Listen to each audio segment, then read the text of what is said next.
जय श्री राधे। कैसे हैं आप सब? स्वागत है आपका मेरे चैनल डिवाइन सोल में। दोस्तों, आज हम बात करेंगे काल सर्प दोष के बारे में। ये क्यों होता है, इसके होने का कारण क्या है और इससे बचने के उपाय क्या हैं। दोस्तों, इस जानकारी के बारे में बात करने से पहले मैं आपसे एक बात ज़रूर कहना चाहती हूँ कि अगर आपको मेरी जानकारी पसंद आती है तो प्लीज़ आप मेरे वीडियोज़ को ज़्यादा से ज़्यादा शेयर कीजिए, उन्हें लाइक कीजिए और मेरे चैनल को सब्सक्राइब ज़रूर कीजिए। तो आइए दोस्तों, शुरू करते हैं। शिव पुराण के अनुसार एक राक्षस हुआ करता था जिसका नाम जलंधर था। उसने इतना ज़्यादा उपद्रव मचा रखा था कि जहाँ पर भी भगवान का हवन, यज्ञ, कीर्तन, भजन आदि चलता था, वो वहाँ पर पहुँच जाता था और उन्हें नष्ट कर देता था। और जो प्रजाजन होता था उन्हें मार देता था और जो भी ब्राह्मण होते थे उनकी हत्या कर देता था।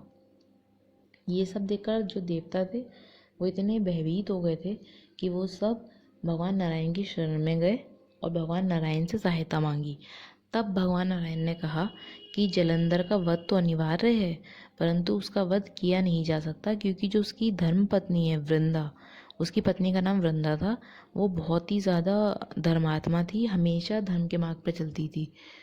तब भगवान नारायण ने कहा कि वो इतनी भक्ति भाव से हमारी सेवा करती है, भगवान को दिन रात भजती है कि उसकी भक्ति इतनी प्रबल हो चुकी है कि उसकी भक्ति का जो कवच है वो जलंधर को प्रदान कर रखा है उसने।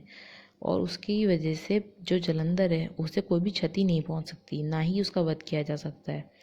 ये सब सुनकर जो देवता थे वो और भी ज़्यादा भयभीत हो गए और उन्होंने पूछा कि क्या इसका कोई भी उपाय नहीं जिससे हम जलंधर का वध कर सकें। तब भगवान नारायण ने कहा कि इसका उपाय तो केवल महादेव ही दे सकते हैं। तो ये सब सुनकर जो जितने भी देवता थे और भगवान नारायण, ये सब भगवान महादेव की शरण में गए। और जैसे ही वो सब महादेव की शरण में गए और सारा हाल उन्होंने महादेव को बताया, तभी महादेव ने उन्हें कहा कि इसका तो केवल एक ही उपाय है, केवल एक ही उपाय के ज़रिए हम उसका वध कर सकते हैं। ये सुनकर जो भगवान नारायण थे उन्होंने पूछा कि ऐसा क्या उपाय है जिसके ज़रिए हम जलंधर का वध कर सकते हैं। तब महादेव ने कहा कि भगवान नारायण, यदि आप जलंधर का रूप रखकर वृंदा के कक्ष में पहुंच जाएं और वृंदा का सातित्व डिगा दें तो उसका सातित्व दिखते ही मैं जलंधर का वध कर सकता हूँ। तब ये सुनकर जो भगवान नारायण थे उन्होंने जलंधर का रूप रखा और वो वृंदा के कक्ष में गए। और जैसे ही वे उसके कक्ष में गए और उसका सातित्व डिगा दिया, वैसे ही जो महादेव हैं उन्होंने तुरंत जलंधर का शीश काट दिया। और जैसे ही उसका वध कर दिया, उसका जो शीश कटा हुआ शीश था वो उसकी पत्नी वृंदा की गोद में आ गिरा। जैसे ही उसने अपने पति का कटा हुआ शीश अपनी गोद में देखा, वो इतना डर गई और रोते रोते ये सोचने लगी कि अगर मेरा पति मेरे सामने खड़ा है तो ये शीश किसका है। तो वो ये सोचते सोचते वो समझ गई कि मेरे साथ छल हुआ है।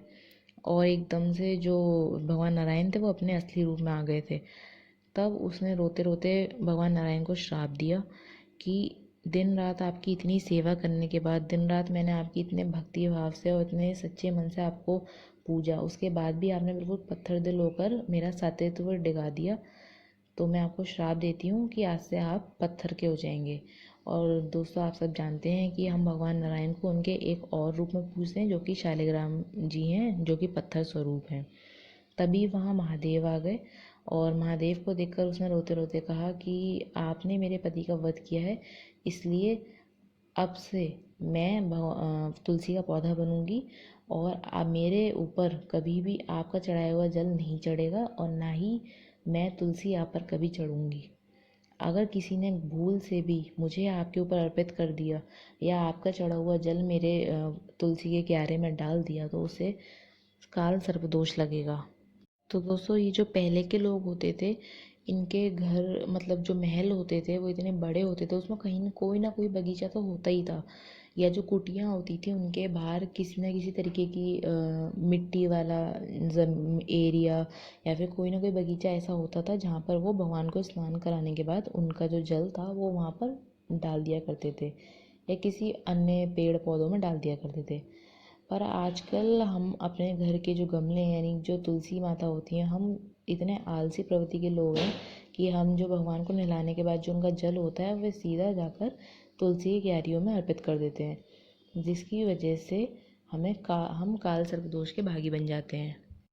और जब हम काल सर्पदोष के भागी बन जाते हैं तो ये जो काल सर्पदोष है इसको मिटाने के लिए हमें पूजा करवानी पड़ती है। और ये जो पूजा है फिर तो आप सब जानते हैं कि काल सर्पदोष को मिटाने की जो पूजा है वो त्र्यंबकेश्वर में ही होती है, क्योंकि वहीं पर जो गौतम बाबा हैं उनको गौ हत्या का दोष लगा था और उस दोष को मिटाने के लिए ब्रह्मा विष्णु महेश ये तीनों ही देवता शिवलिंग के रूप में प्रकट हुए थे और वहीं पर विराजमान है।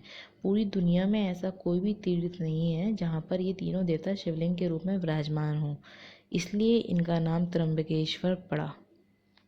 आशा करती हूँ कि आपको मेरी जानकारी पसंद आई होगी। जय श्री राधे।